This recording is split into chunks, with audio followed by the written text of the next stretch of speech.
وقت آیا جب مریم سے فرشتوں نے آ کر کہا، اے مریم، اللہ نے تجھے برگزیدہ کیا اور پاکیزگی عطا کی اور تمام دنیا کی عورتوں پر تجھ کو ترجیح دے کر اپنی خدمت کے لیے چن لیا۔ اے مریم، اپنے رب کی تابع فرمان بن کر رہ، اس کے آگے سر سجود ہو، اور جو بندے اس کے حضور جھکنے والے ہیں ان کے ساتھ تو بھی جھک جا۔ اے محمد، یہ غیب کی خبریں ہیں جو ہم تم کو وحی کے ذریعے سے بتا رہے ہیں، ورنہ تم اس وقت وہاں موجود نہ تھے جب ہیکل کے خادم یہ فیصلہ کرنے کے لیے کہ مریم کا سرپرست کون ہو اپنے اپنے قلم پھینک رہے تھے، اور نہ تم اس وقت حاضر تھے جب ان کے درمیان جھگڑا برپا تھا۔ یہ فیصلہ کرنے کے لیے کہ مریم کا سرپرست کون ہو اپنے اپنے قلم پھینک رہے تھے، یعنی قرآن دادی کر رہے تھے۔ اس قرآن دادی کی ضرورت اس لیے پیش آئی تھی کہ حضرت مریم علیہ السلام کی والدہ نے ان کو خدا کے کام کے لیے ہیکل کی نظر کر دیا تھا، اور وہ چونکہ لڑکی تھی اس لیے یہ ایک نازک مسئلہ بن گیا تھا کہ ہیکل کے مجاوروں میں سے کس کی سرپرستی میں وہ رہیں۔ اور جب فرشتوں نے کہا، اے مریم، اللہ تجھے اپنے ایک فرمان کی خوشخبری دیتا ہے، اس کا نام مسیح عیسیٰ ابن مریم ہوگا، دنیا اور آخرت میں معزز ہوگا، اللہ کے مقرب بندوں میں شمار کیا جائے گا، میں بھی کلام کرے گا اور بڑی عمر کو پہنچ کر بھی، اور وہ ایک مرد صالح ہوگا۔ اس کر مریم بولی، پروردگار، میرے ہاں بچہ کہاں سے ہوگا؟ مجھے تو کسی شخص نے ہاتھ تک نہیں لگایا۔ جواب ملا، ایسا ہی ہوگا، اللہ جو چاہتا ہے پیدا کرتا ہے۔ وہ جب کسی کام کے کرنے کا فیصلہ فرماتا ہے تو بس کہتا ہے کہ ہو جا، اور وہ ہو جاتا ہے۔ جواب ملا، ایسا ہی ہوگا، یعنی باوجود اس کے کہ کسی مرد نے تجھے ہاتھ نہیں لگایا، تیرے ہاں بچہ پیدا ہوگا۔ یعنی لفظ کذالک، ایسا ہی ہوگا، حضرت زکریا کے جواب میں بھی کہا گیا تھا۔ اس کا جو مفہوم وہاں ہے وہی یہاں بھی ہونا چاہیے۔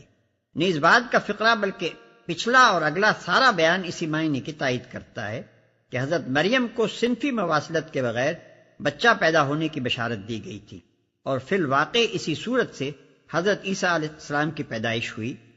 ورنہ اگر بات یہی تھی کہ حضرت مریم کے ہاں اسی معروف فطری طریقے سے بچہ پیدا ہونے والا تھا جس طرح دنیا میں عورتوں کے ہاں ہوا کرتا ہے، اور اگر حضرت عیسیٰ علیہ السلام کی پیدائش فی الواقع اسی طرح ہوئی ہوتی تو یہ سارا بیان قطعی محمل ٹھہرتا ہے جو چوتھے رکوع سے چھٹے رکوع تک چلا جا رہا ہے، اور وہ تمام بیانات بھی میمانی قرار پاتے ہیں جو ولادت مسیح کے باب میں قرآن کے دوسرے مقامات پر ہمیں ملتے ہیں۔ عیسائیوں نے حضرت عیسیٰ علیہ السلام کو الہ اور ابن اللہ اسی وجہ سے سمجھا تھا کہ ان کی پیدائش غیر فطری طور پر بغیر باپ کے ہوئی تھی، اور یہودیوں نے حضرت مریم علیہ السلام پر الزام بھی اسی وجہ سے لگایا کہ سب کے سامنے یہ واقعہ پیش آیا تھا کہ ایک لڑکی غیر شادی شدہ تھی اور اس کے ہاں بچہ پیدا ہوا۔ اگر یہ سرے سے واقعہ ہی نہ تھا تب ان دونوں گروہوں کے خیالات کی تردید میں بس اتنا کہہ دینا بالکل کافی تھا کہ تم لوگ غلط کہتے ہو، وہ لڑکی شادی شدہ تھی، فلاں شخص اس کا شوہر تھا، اور اسی کے نطفے سے عیسیٰ علیہ السلام پیدا ہوئے تھے۔ یہ مختصر سی دو ٹوک بات کہنے کے بجائے آخر اتنی لمبی تمہیدیں اٹھانے اور پیش در پیش باتیں کرنے اور صاف صاف مسیح ابن فلاں کہنے کے بجائے مسیح ابن مریم کہنے کی آخر کیا ضرورت تھی جس سے بات سلجھنے کے بجائے اور الجھ جائے؟ پس جو لوگ قرآن کو کلام اللہ مانتے ہیں اور پھر مسیح علیہ السلام کے متعلق یہ بھی ثابت کرنے کی کوشش کرتے ہیں کہ ان کی ولادت حسب معمول باپ اور ماں کے اتصال سے ہوئی تھی، وہ دراصل ثابت یہ کرتے ہیں کہ اللہ تعالیٰ اظہار ما فی الضمیر اور بیان مدعا کی اتنی قدرت بھی نہیں رکھتا جتنی خود یہ حضرات رکھتے ہیں۔ فرشتوں نے پھر اپنے سلسلہ کلام میں کہا، اور اللہ اسے کتاب اور حکمت کی تعلیم دے گا، تورات اور انجیل کا علم، اور بنی اسرائیل کی طرف اپنا رسول مقرر کرے گا۔ اور جب وہ بحیثیت رسول بنی اسرائیل کے پاس آیا تو اس نے کہا، میں تمہارے رب کی طرف سے تمہارے پاس نشانی لے کر آیا ہوں۔ میں تمہارے سامنے مٹی سے پرندے کی صورت کا ایک مجسمہ بناتا ہوں اور اس میں پھونک مارتا ہوں، وہ اللہ کے حکم سے پرندہ بن جاتا ہے۔ میں اللہ کے حکم سے مادرزاد اندھے اور کوڑی کو اچھا کرتا ہوں اور مردے کو زندہ کرتا ہوں۔ میں تمہیں بتاتا ہوں کہ تم کیا کھاتے ہو اور کیا اپنے گھروں میں ذخیرہ کر کے رکھتے ہو۔ اس میں تمہارے لیے کافی نشانی ہے اگر تم ایمان لانے والے ہو۔ یعنی یہ علامات تم کو اس امر کا اطمینان دلانے کے لیے کافی ہیں کہ میں اس خدا کا بھیجا ہوا ہوں جو کائنات کا خالق اور حاکم ذی اقتدار ہے، بشرطے کہ تم حق کو ماننے کے لیے تیار ہو، ہٹ دھرم نہ ہو۔ میں اس تعلیم و ہدایت کی تصدیق کرنے والا بن کر آیا ہوں جو تورات میں سے اس وقت میرے زمانے میں موجود ہے، اور اس لیے آیا ہوں کہ تمہارے لیے بعض ان چیزوں کو حلال کر دوں جو تم پر حرام کر دی گئی ہیں۔ دیکھو میں تمہارے رب کی طرف سے تمہارے پاس نشانی لے کر آیا ہوں، لہذا اللہ سے ڈرو اور میری اطاعت کرو۔ جو تورات میں سے اس وقت میرے زمانے میں موجود ہے، یعنی یہ میرے فرستادہ خدا ہونے کا ایک اور ثبوت ہے۔ اگر میں اس کی طرف سے بھیجا ہوا نہ ہوتا بلکہ جھوٹا مدعی ہوتا تو خود ایک مستقل مذہب کی بنا ڈالتا اور اپنے ان کمالات کے زور پر تمہیں سابق دین سے ہٹا کر اپنے ایجاد کردہ دین کی طرف لانے کی کوشش کرتا، لیکن میں تو اسی اصل دین کو مانتا ہوں اور اسی تعلیم کو صحیح قرار دے رہا ہوں جو خدا کی طرف سے اس کے پیغمبر مجھ سے پہلے لائے تھے۔ یہ بات کہ مسیح علیہ السلام وہی دین لے کر آئے تھے جو موسیٰ علیہ السلام اور دوسرے انبیاء نے پیش کیا تھا، رائج الوقت اناجیل میں بھی واضح طور پر ہمیں ملتی ہے۔ مثلا متی کی روایت کے مطابق پہاڑی کے واعظ میں مسیح علیہ السلام صاف فرماتے ہیں، یہ نہ سمجھو کہ میں توریت یا نبیوں کی کتابوں کو منسوخ کرنے آیا ہوں، منسوخ کرنے نہیں بلکہ پورا کرنے آیا ہوں۔ باب 5 آیت 17۔ ایک یہودی عالم نے حضرت مسیح سے پوچھا کہ احکام دین میں اولین حکم کون سا ہے؟ جواب میں آپ نے فرمایا، خداوند اپنے خدا سے اپنے سارے دل اور اپنی ساری جان اور اپنی ساری عقل سے محبت رکھ۔ بڑا اور پہلا حکم یہی ہے، اور دوسرا اس کے مانند یہ ہے کہ اپنے پڑوسی سے اپنے برابر محبت رکھ۔ انہی دو حکموں پر تمام توریت اور انبیاء کے صحیفوں کا مدار ہے۔ متی باب 22 آیت 37 تا 40۔ پھر حضرت مسیح اپنے شاگردوں سے فرماتے ہیں، فقیہ اور فریسی موسیٰ کی گدی پر بیٹھے ہیں، جو کچھ وہ تمہیں بتائیں وہ سب کرو اور مانو، مگر ان کے سے کام نہ کرو کیونکہ وہ کہتے ہیں اور کرتے نہیں۔ متی باب 23 آیت 2 اور 3۔ بعض ان چیزوں کو حلال کر دوں جو تم پر حرام کر دی گئی ہیں، یعنی تمہارے جہلا کے توہمات، تمہارے فقیہوں کی قانونی موشگافیوں، تمہارے رہبانیت پسند لوگوں کے تشددات اور غیر مسلم قوموں کے غلبہ و تسلط کی بدولت تمہارے ہاں اصل شریعت الہی پر جن قیود کا اضافہ ہو گیا ہے میں ان کو منسوخ کر دوں گا، اور تمہارے لیے وہی چیزیں حلال اور وہی حرام قرار دوں گا جنہیں اللہ نے حلال یا حرام کیا ہے۔ اللہ میرا رب بھی ہے اور تمہارا رب بھی، لہذا تم اسی کی بندگی اختیار کرو، یہی سیدھا راستہ ہے۔ اس سے معلوم ہوا کہ تمام انبیاء علیہ السلام کی طرح حضرت عیسیٰ علیہ السلام کی دعوت کے بھی بنیادی نکات یہی 3 تھے۔ ایک یہ کہ اقتدار اعلیٰ جس کے مقابلے میں بندگی کا رویہ اختیار کیا جاتا ہے اور جس کی طاعت پر اخلاق و تمدن کا پورا نظام قائم ہوتا ہے، صرف اللہ کے لیے مختص تسلیم کیا جائے۔ دوسری یہ کہ اس مقتدر اعلیٰ کے نمائندے کی حیثیت سے نبی کے حکم کی اطاعت کی جائے۔ تیسری یہ کہ انسانی زندگی کو حلت و حرمت اور جواز و عدم جواز کی پابندیوں سے جکڑنے والا قانون و ضابطہ صرف اللہ کا ہو، دوسروں کے عائد کردہ قوانین منسوخ کر دیے جائیں۔ بس در حقیقت حضرت عیسیٰ علیہ السلام اور حضرت موسیٰ علیہ السلام اور حضرت محمد صلی اللہ علیہ وسلم اور دوسرے انبیاء کے مشن میں یکسر منہ فرق نہیں ہے۔ جن لوگوں نے مختلف پیغمبروں کے مختلف مشن قرار دیے ہیں اور ان کے درمیان مقصد و نوعیت کے اعتبار سے فرق کیا ہے، انہوں نے سخت غلطی کی ہے۔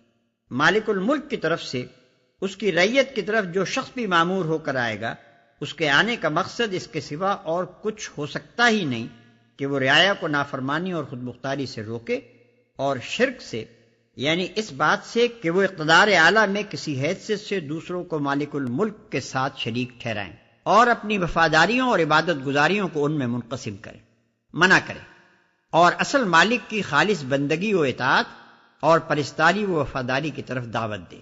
افسوس ہے کہ موجودہ اناجیل میں مسیح علیہ السلام کے مشن کو اس وضاحت کے ساتھ بیان نہیں کیا گیا جس طرح اوپر قرآن میں پیش کیا گیا ہے۔ تاہم منتشر طور پر اشارات کی شکل میں وہ تینوں بنیادی نکات ہمیں ان کے اندر ملتے ہیں جو اوپر بیان ہوئے ہیں۔ مثلاً یہ بات کہ مسیح صرف اللہ کی بندگی کے قائل تھے، ان کے اس ارشاد سے صاف ظاہر ہوتی ہے، تو خداوند اپنے خدا کو سجدہ کر اور صرف اسی کی عبادت کر۔ متی باب 4 آیت 10۔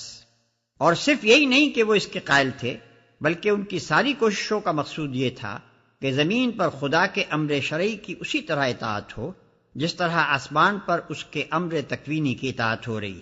تیری بادشاہی آئے، تیری مرضی جیسی آسمان پر پوری ہوتی ہے زمین پر بھی ہو۔ متی باب 6 آیت 10۔ پھر یہ بات کہ مسیح علیہ السلام اپنے آپ کو نبی اور آسمانی بادشاہت کے نمائندے کی حیثیت سے پیش کرتے تھے اور اسی حیثیت سے لوگوں کو اپنی اطاعت کی طرف دعوت دیتے تھے، ان کے متعدد اقوال سے معلوم ہوتی ہے۔ انہوں نے جب اپنے وطن ناصرہ سے اپنی دعوت کا آغاز کیا تو ان کے اپنے ہی بھائی بند اور اہل شہر ان کی مخالفت کے لیے کھڑے ہو گئے۔ اس پر متی، مرقس اور لقاتینوں کی متفقہ روایت ہے کہ انہوں نے فرمایا نبی اپنے وطن میں مقبول نہیں ہوتا۔ اور جب یروشلم میں ان کے قتل کی سازشیں ہونے لگیں اور لوگوں نے ان کو مشورہ دیا کہ آپ کہیں اور چلے جائیں تو انہوں نے جواب دیا، ممکن نہیں کہ نبی یروشلم سے باہر ہلاک ہو۔ لوقا باب 13 آیت 23۔ آخری مرتبہ جب وہ یروشلم میں داخل ہو رہے تھے تو ان کے شاگردوں نے بلند آواز سے کہنا شروع کیا، مبارک ہے وہ بادشاہ جو خداوند کے نام سے آتا ہے۔ اس پر یہودی علماء ناراض ہوئے اور انہوں نے حضرت مسیح علیہ السلام سے کہا کہ آپ اپنے شاگردوں کو چپ کریں۔ اس پر آپ نے فرمایا، اگر یہ چپ رہیں گے تو پتھر پکار اٹھیں گے۔ لوقا باب 19 آیت 38 سے 40۔ ایک اور موقع پر آپ نے فرمایا، اے محنت اٹھانے والوں اور بوجھ سے دبے ہوئے لوگوں، سب میرے پاس آؤ، میں تم کو آرام دوں گا۔ میرا جوا اپنے اوپر اٹھا لو، میرا جوا ملائم ہے اور میرا بوجھ ہلکا۔ متی باب 11 آیت 28 تا 30۔ پھر یہ بات کہ مسیح علیہ السلام انسانی ساخت کے قوانین کے بجائے خدائی قانون کی اطاعت کرانا چاہتے تھے، متی اور مرقس کی اس روایت سے صاف طور پر مترشح ہوتی ہے، جس کا خلاصہ یہ ہے کہ یہودی علماء نے اعتراض کیا کہ آپ کے شاگرد بزرگوں کی روایات کے خلاف ہاتھ دھوئے بغیر کھانا کیوں کھا لیتے ہیں۔ اس پر حضرت مسیح نے فرمایا، تم ریاکاروں کی حالت وہی ہے جس پر یسیع نبی کی زبان سے یہ طعنہ دیا گیا ہے کہ یہ امت زبان سے تو میری تعظیم کرتی ہے مگر ان کے دل مجھ سے دور ہیں، کیونکہ یہ انسانی احکام کی تعلیم دیتے ہیں۔ تم لوگ خدا کے حکم کو تو باطل کرتے ہو اور اپنے گھڑے ہوئے قوانین کو برقرار رکھتے ہو۔ خدا نے تورات میں حکم دیا تھا کہ ماں باپ کی عزت کرو اور جو کوئی ماں باپ کو برا کہے وہ جان سے مارا جائے، مگر تم کہتے ہو کہ جو شخص اپنی ماں یا باپ سے یہ کہہ دے کہ میری جو خدمات تمہارے کام آ سکتی تھیں انہیں میں خدا کی نظر کر چکا ہوں، اس کے لیے بالکل جائز ہے کہ پھر ماں یا باپ کی کوئی خدمت نہ کرے۔ متی باب 15 آیت 3 تا 9، مرقس باب 7 آیت 5 تا 13۔ جب عیسیٰ نے محسوس کیا کہ بنی اسرائیل کفر و انکار پر آمادہ ہیں تو اس نے کہا، کون اللہ کی راہ میں میرا مددگار ہوتا ہے؟ حواریوں نے جواب دیا، ہم اللہ کے مددگار ہیں، ہم اللہ پر ایمان لائے، گواہ رہو کہ ہم مسلم یعنی اللہ کے آگے سر اطاعت جھکا دینے والے ہیں۔ حواریوں نے جواب دیا، حواری کا لفظ قریب قریب وہی معنی رکھتا ہے جو ہمارے ہاں انصار کا مفہوم ہے۔ بائبل میں بالعموم حواریوں کے بجائے شاگردوں کا لفظ استعمال ہوا ہے اور بعض مقامات پر انہیں رسول بھی کہا گیا ہے، مگر رسول اس معنی میں کہ مسیح علیہ السلام ان کو تبلیغ کے لیے بھیجتے تھے، نہ اس معنی میں کہ خدا نے ان کو رسول مقرر کیا تھا۔ ہم اللہ کے مددگار ہیں۔ دین اسلام کی اقامت میں حصہ لینے کو قرآن مجید میں اکثر مقامات پر اللہ کی مدد کرنے سے تعبیر کیا گیا ہے۔ یہ ایک تشریح طلب مضمون ہے۔ زندگی کے جس دائرے میں اللہ تعالیٰ نے انسان کو ارادہ و اختیار کی آزادی عطا کی ہے، اس میں وہ انسان کو کفر یا ایمان، بغاوت یا اطاعت میں سے کسی ایک راہ کے اختیار کرنے پر اپنی خدائی طاقت سے مجبور نہیں کرتا۔ اس کے بجائے وہ دلیل اور نصیحت سے انسان کو اس بات کا قائل کرنا چاہتا ہے کہ انکار و نافرمانی اور بغاوت کی آزادی رکھنے کے باوجود اس کے لیے حق یہی ہے اور اس کی فلاح و نجات کا راستہ بھی یہی ہے کہ اپنے خالق کی بندگی و اطاعت اختیار کرے۔ اس طرح فہمائش اور نصیحت سے بندوں کو راہ راست پر لانے کی تدبیر کرنا یہ دراصل اللہ کا کام ہے، اور جو بندے اس کام میں اللہ کا ساتھ دیں ان کو اللہ اپنا رفیق و مددگار قرار دیتا ہے، اور یہ وہ بلند سے بلند مقام ہے جس پر کسی بندے کی پہنچ ہو سکتی ہے۔ نماز، روزہ اور تمام اقسام کی عبادات میں تو انسان محض بندہ و غلام ہوتا ہے، مگر تبلیغ دین اور اقامت دین کی جد و جہد میں خدا کو بندے کی رفاقت و مددگاری کا شرف حاصل ہوتا ہے، جو اس دنیا میں روحانی ارتقاء کا سب سے اونچا مرتبہ ہے۔ مالک، جو فرمان تو نے نازل کیا ہے ہم نے اسے مان لیا اور رسول کی پیروی قبول کی، ہمارا نام گواہی دینے والوں میں لکھ لے۔ پھر بنی اسرائیل مسیح کے خلاف خفیہ تدبیریں کرنے لگے، جواب میں اللہ نے بھی اپنی خفیہ تدبیر کی، اور ایسی تدبیروں میں اللہ سب سے بڑھ کر ہے۔